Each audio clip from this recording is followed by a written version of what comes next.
Now, unemployment may be at its lowest for many years, but German society is split, with wage rates for nearly a quarter of workers far down the scale. And despite the country being one of the world's economic powerhouses, almost 6 million people depend on social welfare payments. Nina Trentman is a former correspondent with Germany's Die Welt newspaper. Currently, she's a news editor with the Wall Street Journal. You can, of course, make the point of saying, well, we have very high employment, but of course the amount of jobs that are in low-paying sectors, that are in not-so-stable forms of employment, that has risen. Germans, I think, for some reason, still perceive these conditions under which they live, which are very good compared to other European countries.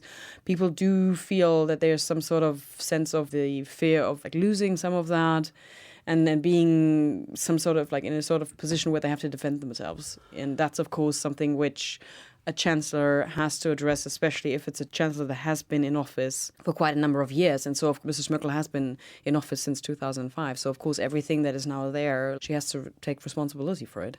The young generation is the future of any economy, and a skilled, trained workforce is the future for Germany. But look at the lack of investment in education. Is that going to be the acid test, do you think, of Angela Merkel? How the government decides to invest in education, because we hear that it's quite low compared to other OECD countries. Yeah, Germany has for a number of years benefited from the fact that it has a good education system, but as you pointed out, investment has not been as high as in other OECD countries, which is also true for other areas like infrastructure, transport.